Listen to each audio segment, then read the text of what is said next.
everyone, Dr. Ellen here, the Midlife Whisperer. I am thrilled to have you here. If you are a new listener, welcome. And if you're returning, thank you so much for being here. Hey, I would love to know what you think about the show. So please drop me a review. Let me know the kind of guests you'd like to hear. You can always also reach out to me at themidlifewhisperer.com. We have a great show today. One of our guests actually got COVID. So we will not be talking about frankincense and all the things that she is doing to protect the environment, but she'll be back. But today we have an incredible guest who is going to inspire you. Today's show is going to be all about courage and confidence.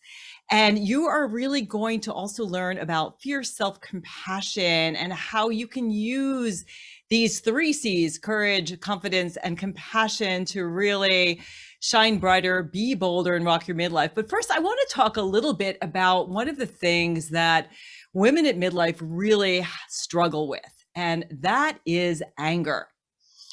I know myself for years, I swallowed my anger. I would be angry at, mostly my husband. I'd be frustrated at my ex-husband, and I would just swallow it, and I would just boil over with all of this resentment, and it would just be like Vesuvius. I'd scream at my kids, maybe have some road rage. But anger is a real problem for women. We swallow it again and again and again. And study after study has shown that for men, anger is perceived as strong, decisive, credible, and of course, powerful. While as women, when we express that same emotion, we're perceived as, she's a bitch, she's difficult, she's shrill. So, anger is such a productive emotion. When you are angry, whether that is at an individual or at something that you see, some justice in society, anger can be an incredible signal to move forward and do something different in your life. I like to think about anger as fire, right? It's a really fiery energy, and certainly is a higher vibration than things like shame and depression. Often we reach for anger because we do feel kind of vital and alive, but for women, again, we swallow it. But with anger, you need to learn how to work productively with it. So anger can be a fire that burns your house down, right? You can be angry and you can blow up, particularly, at your kids, at your boss, at a stranger, when you just don't know how to handle anger productively. Or anger can be a fire that cooks you dinner. It can be that thing that gets you, off your butt, gets you moving. And, if you're looking for your passion and purpose, and our guest today, Lori, is really going to fire you up of how she found hers. And I know a lot of midlife women are like, I don't know what's next for me. Think about where in the world you are angry. Where do you see injustice? What don't you like in your life personally or professionally? And that's a really good clue. And then, really what you want to do to have more confidence is really, and to really act on that, is ignite your courage muscle. Now, courage isn't just about being brave. Courage is really about following a path with heart. So courage, the root of the word is core, which is French for heart. So courage means when your heart tells you to not swallow anger, whether again, that's something at work or it's a relationship with someone that you care about or some justice in the world, when your heart's telling you, okay, it's time to act, you follow your heart. That's really hard for all of us, particularly at midlife, because we get very stuck in our ways. And I can give you an example of numerous clients, but one client in particular, Beth, she for years swallowed her rage. And she literally started to have thyroid issues. She had throat issues. She had gut issues. And all of it was related to her swallowing her anger and not having the courage to follow her heart and stand up for herself. And in our work together, we really worked on something called nonviolent communication, how she could communicate with the people in her life to get her needs met. And lo and behold, her throat issues went away, her stomach issues went away, and she became very empowered and was really able to make some big decisions in her life. And when we listen to our hearts, that also really helps us with confidence, because the root of the word confidence is confide, which means to trust yourself. When your heart tells you, do that thing, You got to do that thing if you want to rock your midlife. And the more you step outside your comfort zone, the more you express your anger in productive ways to shift you and help you to find passion, purpose, meaning, get your needs met, the more confident you become in yourself. And another super tool, powerful tool to utilize is something called fierce self-compassion. You know, on the show, I've talked a lot about self-compassion and that sort of niceness and nurturing way of being towards yourself, treating yourself like you would a good friend. But self-compassion has a yang side. It's like that fierce mother bear that will defend her cubs no matter what. And so this fierce self-compassion is advocating for yourself. And that's kind of where I've been. I've been talking a lot about my breast cancer diagnosis and not just going with the status quo and really having the courage to listen to my heart and my body and determine what's right for me. And that fierce self-compassion has been really, really helpful to advocate for myself, to stand up for myself. So before we bring Lori on, I want to do a little exercise that I think will be really super helpful if you want to deal with your anger. And this is actually something I did this morning. I was taking a Kundalini class that was all about anger and really got me fired up on how to work productively with this emotion. So I'd like you to go ahead and maybe close your eyes and think about a situation in your life. Of course, unless you're driving, keep your eyes open, but think about a situation in your life where you feel the need to protect yourself, to draw boundaries, or to stand up to someone. So maybe you've been taken advantage of, or, you know, a neighbor or a relationship in your life just doesn't feel right, or somebody's pushing their political views on you and you don't like it. So choose a situation. And you want to choose something that's just a mild to moderately threatening, not something that overwhelms you. And then just visualize it. So go ahead and just look at who is there. Maybe not focus so much on a person or a group, but really focusing on the harm itself. So what's happening? What's going on? What's the boundary that's perhaps threatened or crossed? Just allow yourself to feel whatever emotions come up. So is it fear? Is it anger? Is it frustration? See if you can stop thinking about how and why you're in this situation. Instead, just tune into that physical discomfort it gives you. So notice any bodily sensations without judging them or trying to change them. Maybe just roll your shoulders back so your posture embodies strength and determination. And now what I'd like you to do is actually make a fist and place it over your heart. So take that right fist and place it over the left side of your heart and just notice, this is fierce self-compassion. You are there for yourself. Maybe saying some phrases designed to invoke compassion. So I'm here for me.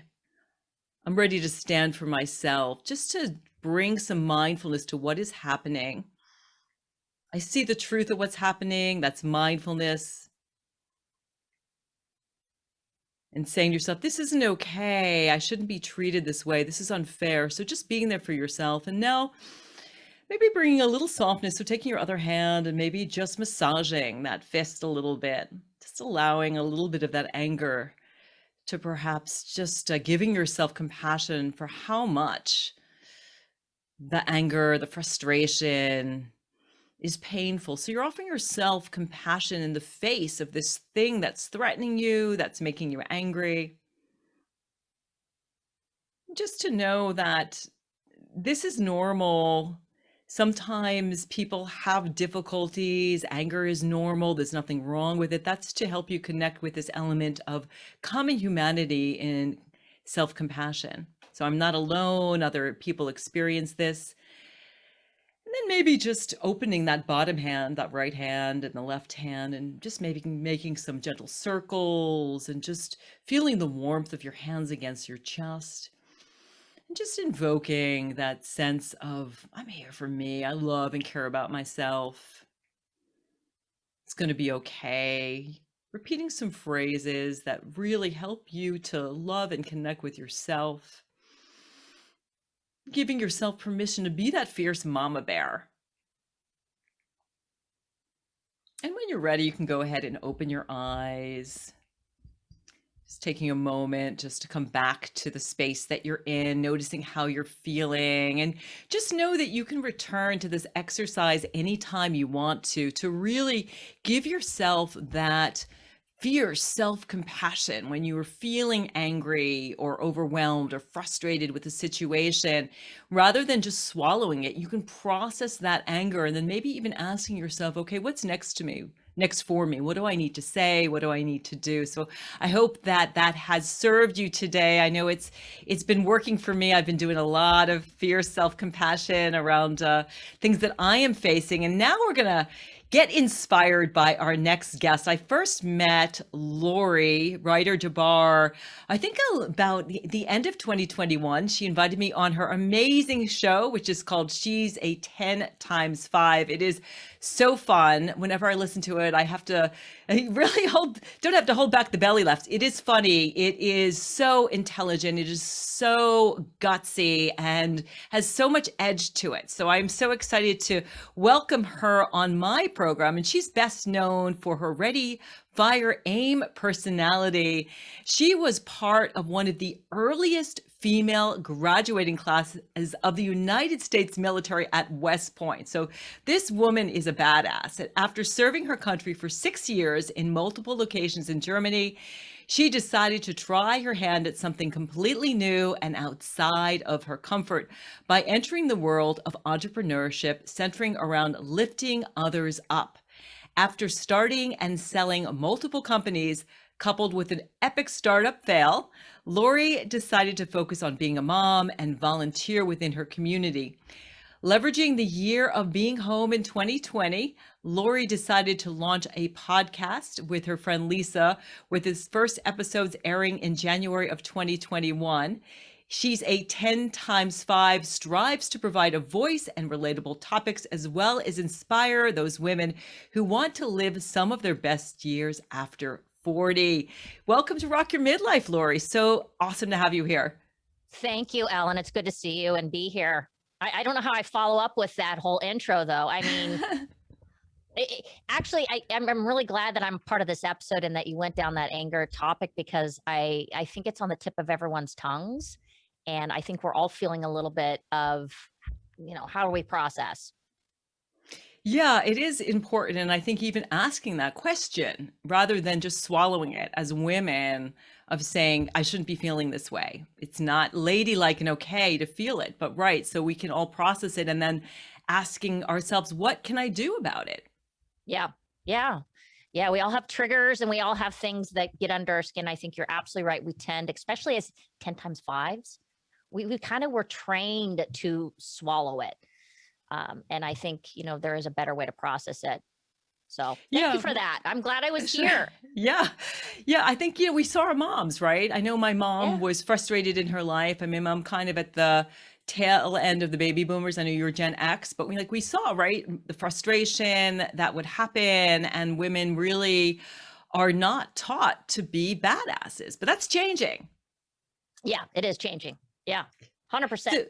So I'm curious about your, to just give people a little bit of a taste of your experience at West Point, and maybe sharing a little bit of the anger and or frustration that you felt, or what it was like being, 10% of people in your class were female. Yeah. And what that was that like? The silver lining in that situation is the ratio of guys to girls. So there's always a silver lining, Ellen. I mean, I'm kidding. It's interesting. My intention for going to West Point was to get a free education and to get a good one. I was a runner, and actually, I did get hazed quite a bit. I mean, that's a real deal. I'm actually doing an episode tomorrow on our podcast because it's been asked, did that shit really happen? And that shit really did happen. We've come a long way since when I was at the academy, but I look back and I think that being a woman in that environment, it didn't necessarily generate anger, maybe a little bit of anxiety, but I think it taught me resilience. And I think it taught me a really good asset of being able to relate to men, be part of the club, how to fight for a seat at the table, the metaphorical table, as so to speak, and just dealing with all kinds of situations and people. Yeah, I can imagine that it was a real pressure cooker. Did you have any idea what you were in for when you No, walked through that no, door? no. I tell people this all the time. I'll never forget because I had never been further east than Utah before landing at the academy, and I'm not even shitting you. So I show up, and my dad flew out with me, and they say, "Okay, look at your son or daughter. This is the last time you're going to talk with them for 3 weeks." And I remember my dad said, "You don't have to do this." And I go, "I got this. I got this." So as soon as we got behind closed doors and they started yelling at me, and I mean, it was something. Then I thought, oh my God, what did I just do? I had no idea. No idea how, the military aspect. So when you go in, you're taught to be in the military, but you're also taught to be a cadet. So that was an adjustment as a class clown personality for sure. Did you find that you were able to maintain your authenticity and individuality and also your femininity in this environment, which is, so masculine and really wants you to be a certain way? How did you sort of preserve that sense of self that is so vibrant today? Well, yeah, you didn't really. I mean, I did laugh a lot. I will tell you that. And my cross country coach used to call me California Sunshine, and he would always say, "Don't let them take your smile away." So I kept that sense, but I mean, they squeeze you in a box. You are in a box. I mean, we wear the same socks as one another. I mean, down, to the T, and you conform.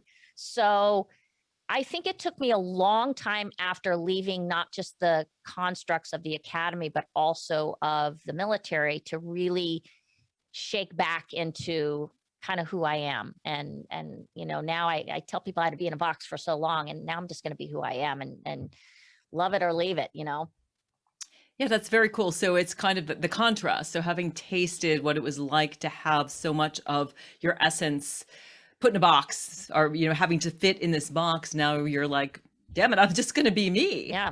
Yeah. Well, I will. The one thing that, and I mentor a lot of cadets, both naval and at West Point.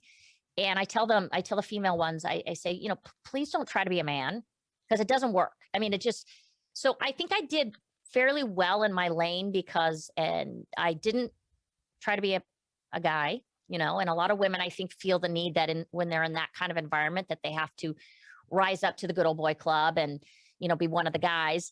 And I didn't try to use my femininity as an excuse. I just kind of was me, and embracing the fact that I was a woman and physiologically I couldn't do things, but mentally and emotionally I could do everything that a male could do. And I didn't try to overdo it and be, a rah guy. So And so how did the experience of being West Point, how has it served you today at midlife? So women who are listening, who are like, I know a lot of the women I work with are just really terrified to step outside their comfort zone. They don't have a lot of resilience. They haven't had experiences at places like West Point to really build that courage muscle and that resilience muscle. How has it served you now that you're like smack in the middle of midlife? well, I think it's not just even midlife. I think it served me in the way that I feel like no matter what, I'll figure it out. You get so much thrown at you. You have so much challenges. They basically break you down and then build you back up. So I think how it served me, and I go, even now, I guess to a little bit in midlife is, I'm soon to be an empty nester, and it's extraordinarily daunting. We're putting our house on the market because it's time. I mean, you go through a lot of milestones and change, and I do have that sensibility that when I start to get a little bit anxious or feel a little timid, like, what am I doing? Or like, let's just say put kind of mentality, I do say, okay, everything's going to be okay. And I'll figure it out. We'll figure it out.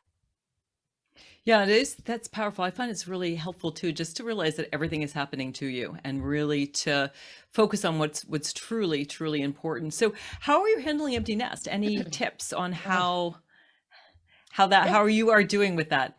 Not well. I mean, I'm like literally an emotional, like, I was in the kitchen the other was in the kitchen the other day with my husband, and we were fixing dinner because my bear cub, made a request, and I started to cry, and he was like, "What the hell is wrong with you? Like, who are you?" And I said, "I don't know.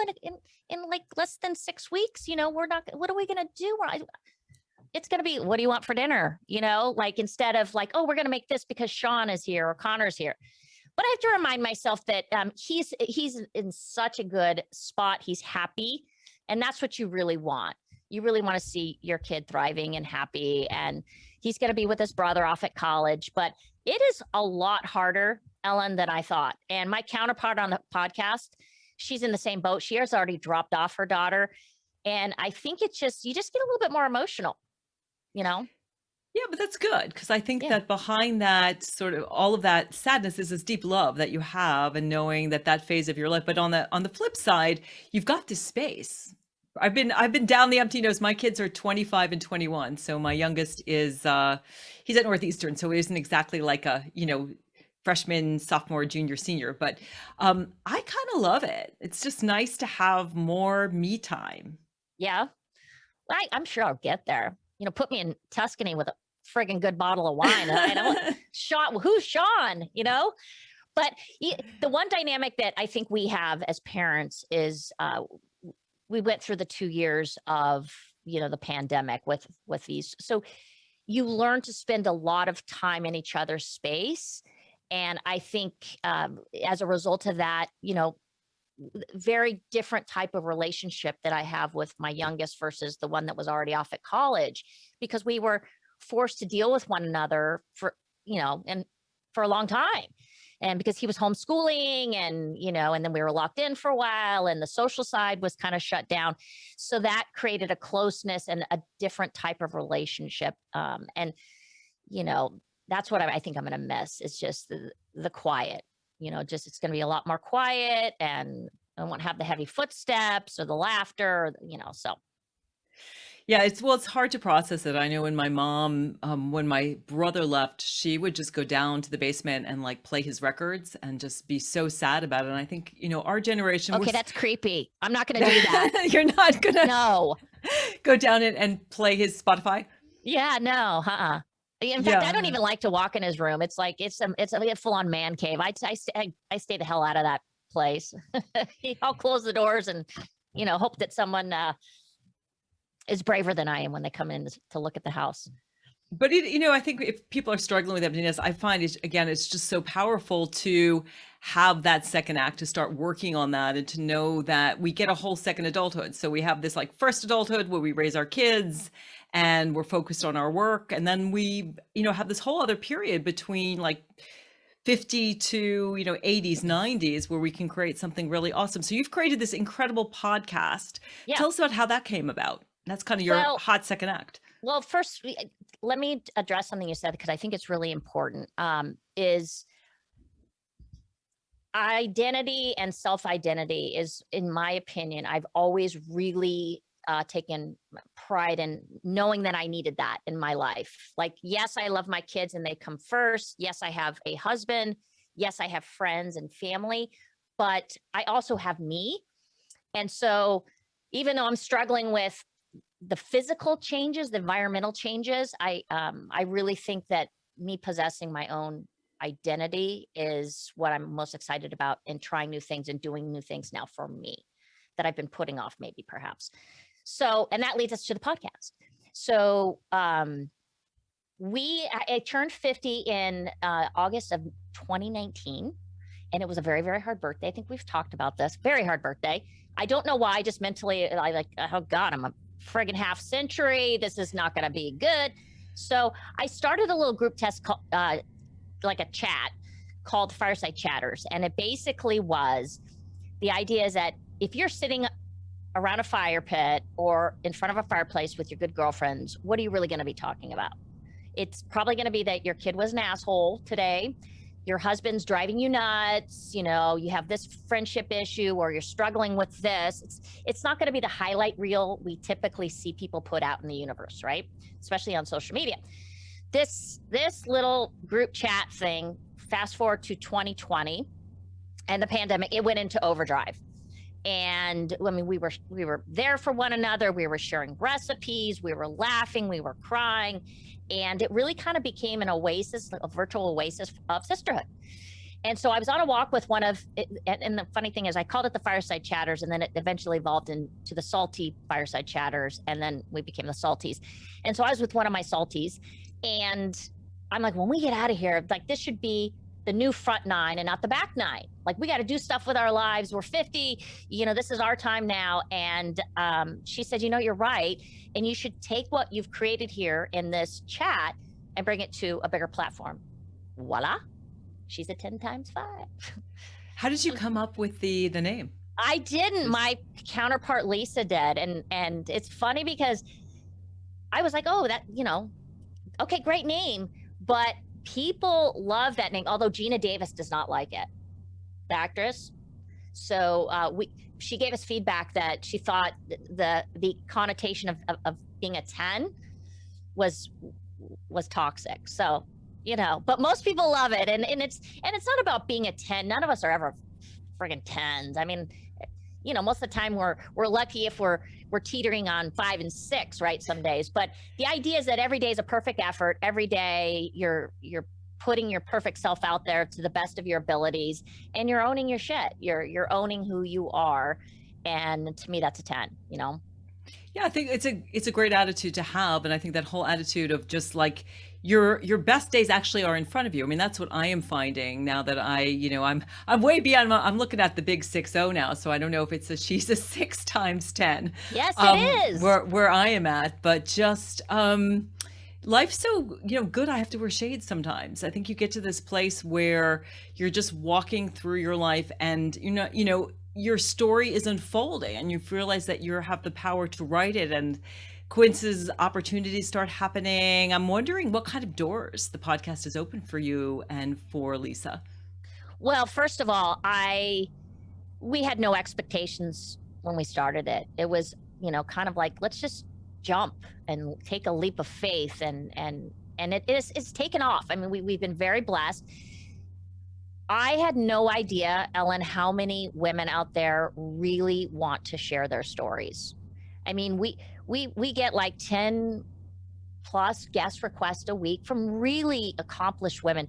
And I think it's because we're a generation, and you even more so as a 10 times almost 6, keep your secrets close. We don't share those things. And now I think a lot of these women are in a place, and especially if they've been through like trauma, where I want to tell my story. So that has been a huge blessing and silver lining for both Lisa and I. The second thing is we've been able to meet so many incredible women. And I'll use an example like of us, like, we meet you, whatever. And then one of my girlfriend's sisters sends a picture of her sister in a Vegas pool with 2 hot guys next to her reading Rock Your Midlife. And, that kind of connecting of women and creating and cultivating and enforcing that sisterhood, because I think, the secret's out. Women are supporting women, and that has been really great. And I love to set the right example for the next gens. Like, this is important because I don't think we did a very good job of it when I was coming up the ranks, 20, 30-year-old.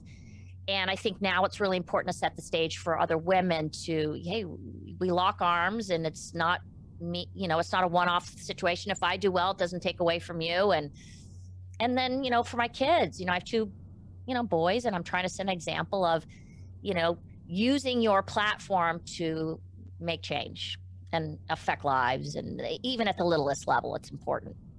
Powerful stuff. And I think we'll talk back. We're going to take a little break, but after the break, we're going to talk more about how you really became empowered as a woman. After being in a male dominated environment at West Point, which is about the most patriarchal male dominant environment you can be, and your entrepreneurship, and how you really found power in being a woman. So I love this idea of all of us lifting each other up. We're going to take a little bit of break. You are listening to Rock Your Midlife. If you want to get in touch with me, just go to themidlifewhisperer.com, themidlifewhisperer.com. And if you want to take a listen to She's a 10 times 5, it is on all the podcast platforms. My episode, I think, was early January of 2022. So we'll be right back after the break.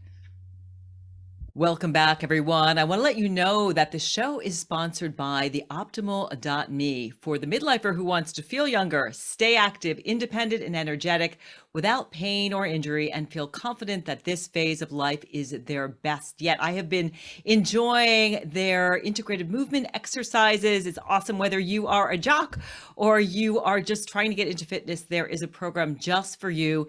You can take control of how you age with the optimal.me. You're never too old to take a smarter approach to aging and give yourself the freedom to make this chapter whatever you hoped for and more. So check them out. It's the optimal.me. Your first 30 days are absolutely free, and I guarantee that you will love it. So we want to get back to talking to Lori Ryder Jabbar. We were talking about before the break, really about women. And I'm just curious, how have you been able to really embody that feminine energy, in a man's world? So first, of course, we talked a little bit in West Point, and then in entrepreneurship, how have you been able to use being a woman and lead in a different way rather than, just saying, I'm just going to do the male thing. I'm going to act like the guys. And we used to dress with them. I remember my first job, we would have those, big shoulders and big hair and try to act like men. But what was your secret to really embodying that feminine energy in terms of leadership and moving forward with entrepreneurship? Well, entrepreneurship and especially high tech that's the industry I went into, which God, talk about an extreme pivot, right? Go from the constructs of the military and then, well, guess what? I'm going to go into high tech and in the gold rush time and then, I'm going to start a company. It's very male. That was very male dominated as well. Like high tech, there weren't a lot of C-suite women in the high tech industry at that point in time. So I was selling to a lot of men. When I started my company, it would have to be engaging. And again, I think I just felt comfortable in my skin, and I knew my capabilities of what I could deliver. And I had a really, really, I had a really great team. And I'd always tell them, like, you can't teach what you don't know or lead what you've never been. So I'm not going to pretend I know everything. And I really empowered my team to kind of in areas that I was uncomfortable with or unknowledgeable about. I let them take the lead and really foster them to be kind of the face of certain topics or projects or whatnot. So it sounds like you were able to sort of step back and not have to drive the whole ship, and you really understood the power of letting other people do their thing to support the endeavor. What was your actual business? Well, I had multiple businesses. My first one was actually a consulting services company. And we would .com HR. So it was in a time where I know now everyone is so used to everything being app driven, but back then the internet was just coming onto the scene, right? And so we would go in and we would basically help large enterprises with bringing the internet inside for their employees. I sold that company, and after 2 years, and then the high tech crash hit.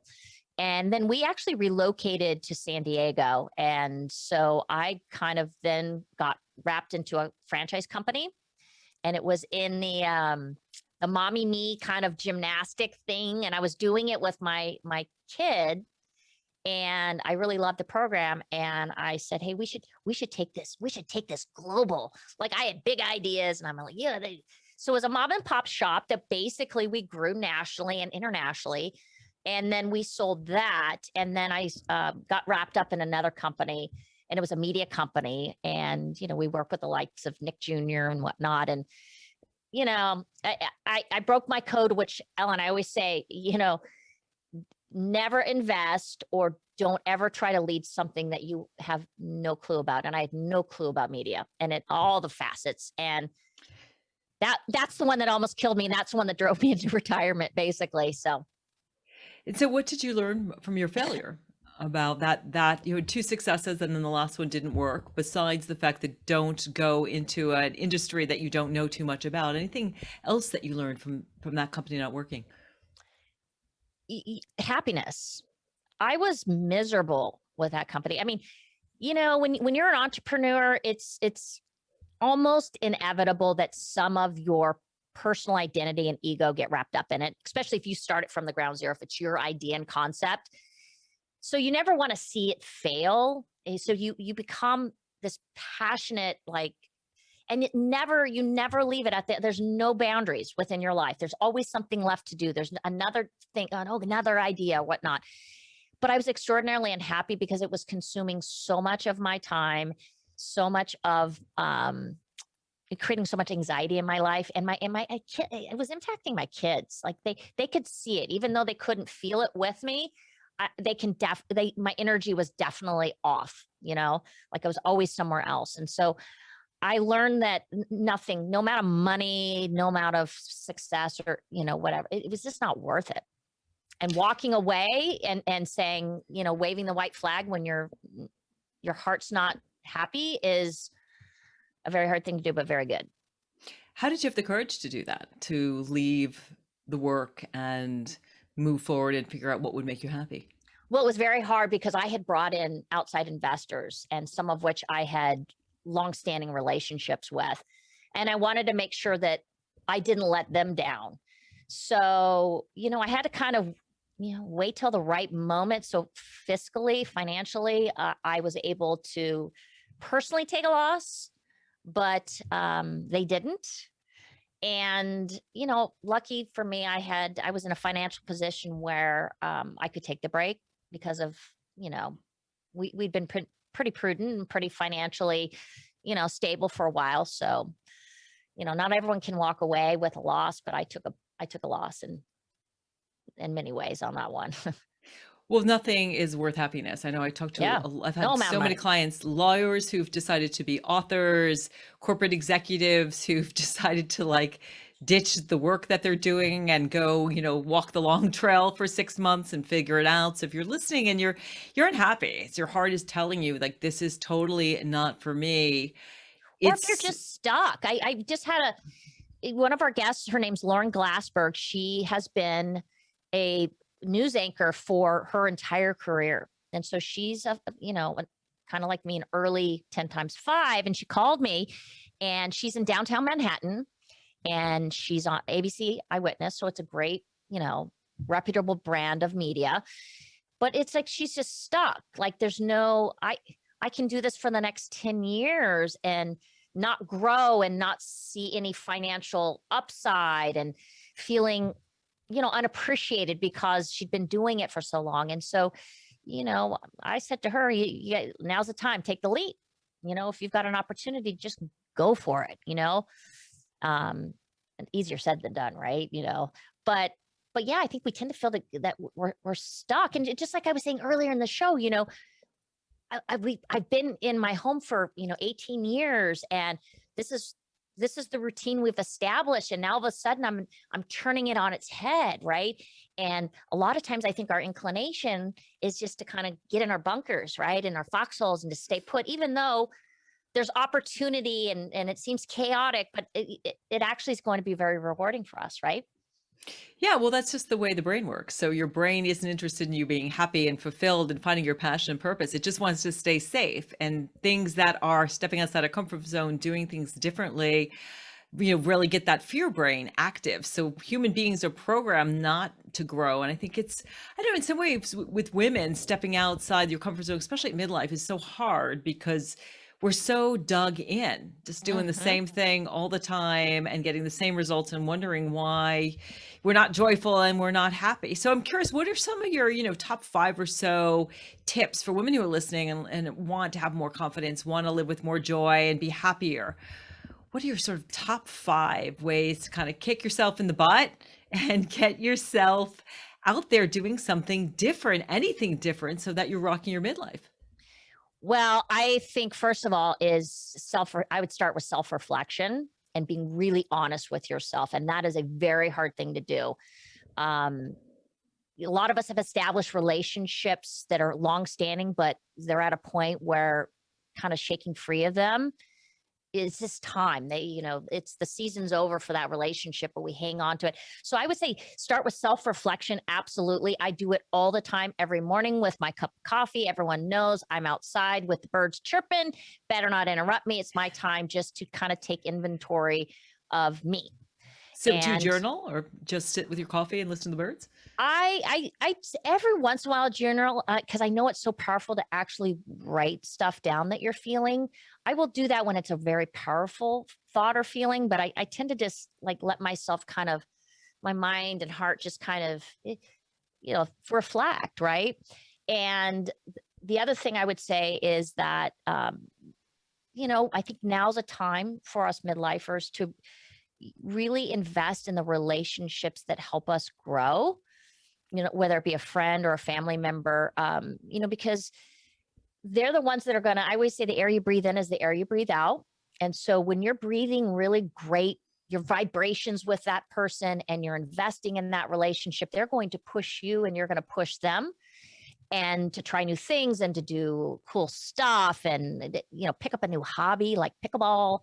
I picked up pickleball because I thought it was ridiculous. I'm like, are you out of your mind? Even the name is ridiculous. And they're like, no, Laura, you absolutely love it, and come on. I'm obsessed. I'm totally on the pickleball train. So yeah, like I always walk around the house saying pickleball is life. So I I would have say not invest. yet done that yet. You got it. Well, We're it's thinking about building. I live in a little island in Lake yeah. Champlain, and they're actually thinking about building a little court because there's a lot of retirees who want to play. So Oh my God. And got to and try the, it. and the real, like the 10 times sevens, don't let them fool you. They are good. They are sneaky ninja good, and they're so competitive. It's the fastest growing sport. So, but I got on the pickleball bandwagon way before it was a thing. And I would also say it goes back to self-identity is, we get so wrapped up in our children and our, even sometimes our career that we forget about ourselves and what makes us happy. And I think reminding ourselves that we need a little piece of just our time, our, self love, self help, whatever, and not apologizing for it, like getting to the point where like, I'm going to go off and I'm going to do this because I need to for me. And I think that is another really important thing to do. And not And apologize. We apologize for fucking everything. I mean, I'm so tired of women apologizing for being women, let alone and I've stopped apologizing. I say to I have adult kids, you have adult kids. And I say to them, they look at me sometimes like I got food on my friggin' face. And I'm like, you know what? I'm human just like you. And you are seeing my human condition. And I'm not going to apologize for it. Give me my space and I'll be fine. So anyways, I'd say those are the three things is, breathing in the right air and, and then taking time for yourself, but also taking time to self-reflect and that honesty.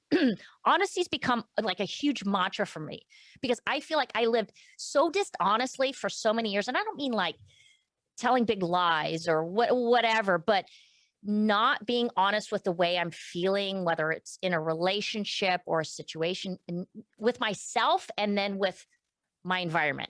And what I mean by that is exactly what you said. Like, let's say I'm angry about something beginning a show. I mean, have we not all been there where we're angry, but I don't want the confrontation, or I don't want to be honest about it, about how I'm feeling. And I've learned, and I've really made a concerted effort. And my counterpart, Lisa, is so good with it because she really is my yin and my yang. She's the soft, warm, gooey side of the podcast. And I'm the, little fireball. But being honest and then being honest with others. And you know what? I will apologize for conduct. I will apologize for handling a situation in an inappropriate fashion. I will not apologize anymore for the way I feel. yeah, that's powerful because all your feelings are valid. And I love that. I mean, the self-identity is so important. I think, as women at midlife, we're always looking to others to define us, right? Our kids, our spouse, our workplace, or really trying, I know that was my situation, trying to twist myself into a pretzel, thinking, well, if I'm perfect, if I do all the things that they want me to do, then they'll be happy, like working so hard to make other people happy that we forget about our own happiness. And then we get incredibly dishonest with ourselves. And then we wonder why we aren't happy. So I find the self-identity piece, it's so powerful to do that self-reflection, to find that time when things come up for you, when you want to do something for yourself, to not feel friggin' guilty. I hear that all the Yeah. time for women. I'm working with women and they think, well, I want to take that class. I want to do that traveling. And then all of this guilt kind of bubbles to the surface and they think, well, then I won't be available for my kids and my grandkids. And do I really deserve this? Yes, you do deserve it. It's your life. It's so important to put yourself first. It's not about Yeah. being selfish. We get to do our own life. So I love the self-identity. I also really enjoy asking other people. If you're not sure, ask other people, what are my strengths? What am I awesome at? What do you love about me? And then there's also all kinds of character strength tests you can take. I detail them in my book, Rock Your Midlife, things like the VIA character strength, the Clifton strength, just to sort of get to know yourself. Think about, like, what did you do? I'm curious, Lori, what did you want to be when you were 5 years old? An Avon lady. You remember Avon? Oh, of Ding, course. ding dong. Yeah. And then I really wanted to be, I'm a huge sports fan. So, and guys, thank God my kids are sports fans because it's something football, NFL, like forget about it. On Thursday night, we're glued to the TV. On Sunday, we're glued to the TV. So I wanted to be a sportscaster. And that again, that was, everyone said, oh gosh, you're a woman, you'll never be able to do that. And so that was my dream. And then, yeah, I kind of just had so many twists and turns. And I think that's part of the beautiful magic of life is, I we try to get in a lane so quickly now, and we do it with our kids, these poor kids that, I've got an 18-year-old, he's looking at me going off to college. And he's like, Mom, I don't know what I want to do. How do I pick a major? How do I, and I'm like, you're not supposed to. And you know what? You're going to pick something and then you might change it. And I think that we have gotten away from the ability just to kind of let it flow, like you're going to pivot, you're going to have roadblocks, you're going to have, a lot of failure in your rearview mirror. I posted the other day, I saw a quote on, I think it was Will Ferrell, the musician. I saw it in People magazine because I was on a plane. And it said, I'm not a big fan of rearview mirrors. I'm a windshield kind of guy. And yeah, I think we learn from our review, but I think we, okay, look forward. Yeah, Wayne Dyer used to say that all the time, to look Yeah. forward, don't to look, don't look in your rear view. And no matter what you've done wrong, and and again, thinking about my breast cancer diagnosis, I caused this to happen in a large regard around the way I treated myself, but I need to forgive myself and move forward and figure out what I can do to love and support myself. So I think you're absolutely right. We need to kind of let all of that past stuff go and forgive ourselves and be honest with where we're at. I think midlife is like that chrysalis, right? Where we Yeah. have this period. And I think are you a butterfly yet? Do you feel like you are kind of flapping your wings? And not quite. I think I think there's movement in the wings. I got a long way to go. I had someone actually tell me, and it really bothered me. And this was not 10 times 5. So this was you're a lot. And it made me kind of step back. And the last thing I wanted to say, is you got to have thick skin too. And I think as we get older and, we get out of our chrysalis and we start to flap our butterfly wings is, you know what? If someone doesn't like you, we got to get away from being worried about being judged and whatever. And because I said to myself, I go, you know what? This is an individual that I'm not a lot. You want me to dim because perhaps you're feeling not enough. And I'm not going to do that. And so if my a lot is too much, then we're not for each other. Because my a lot is what people love about me, right? So I think we got to stop beating ourselves up and worrying about what other people think and just fucking go. Yeah, absolutely. They're just projecting, as you said. And I love You're a Lot. I think you're just such an awesome voice out there. And I just think we have a couple of minutes just talking about how midlife is changing, right? Shows like Yours, Mine, the books, the women talking about menopause. Like, what are you finding so incredibly invigorating about how we are working together as women to say, we're making this the best time of our life. This is a really awesome time. Yes, there are challenges and there's things like emptiness we're dealing with and divorce and difficulties with loved ones, but it's awesome. Like, what are you seeing in terms of the shift? I think that the secret is out that women are supporting women. And I think as a result of that, I think we're inspiring one another to make this shift. If that makes sense. Yeah, and we're also, I think we're coming out as individuals. Like you said, Yeah. not everyone, likes all of us, but I think we met on Instagram, and I'm always so amazed at women who are just ordinary women, like who are Yeah. coming out and just doing their thing and speaking their truth. And Well, look how, at you, Ellen. I mean, you're the example. Like you're one of those gray foxes. I mean, your Instagram is just I adore the videos you put up because you're just you. You're just you to completely authentic. I don't care. This is who I am. Love me or leave me. And I think that is so great. Thank you. Well, I really appreciate it, especially coming from you. And I know you guys are the same way about that. And I think, the first time I remember coming out, it was years ago. I had this brand called Smash Your Scale with my ex-husband that was going nowhere. But instead of this sort of made up 40 something, I came up as my 50 something, just a regular shot my dad had shot. And my heart was pounding a mile a minute because we have this idea on social media that we're supposed to be perfect, right? We're Yeah. supposed to have the perfect makeup and the perfect outfit. And everybody loved it. I got so many likes, and it's such a great opportunity for all of us to just be ourselves. And I think the more of us come out and are ourselves, the more we give everybody else permission to do the same thing. Yeah.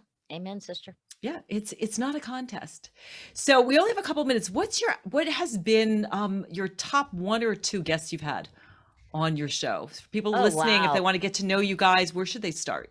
Besides you, Oh, we've had the great Kelly Emberg, one of the she was our first guest, one of the very earliest supermodels. We've had Leah Black of Miami. Everyone knows her from the Real Housewives, but she is a badass boss.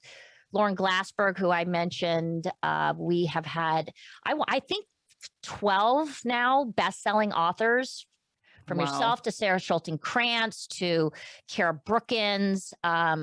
So I'm just going to say, because we only have a moment here, check it out. Lori, thank you so much for joining us. Check out, she is a 10 times 5. It is so fun. It's been awesome having you. And do check out theoptimal.me if you're looking to get in shape. And thank you so much for joining. If you want to get in touch with me, you can check me out at themidlifewhisperer.com. That's themidlifewhisperer.com. Thanks again, Lori. It's always a joy to talk with you. Back at you, babe. You're clear. Josh, I think it's only fair that you show your face.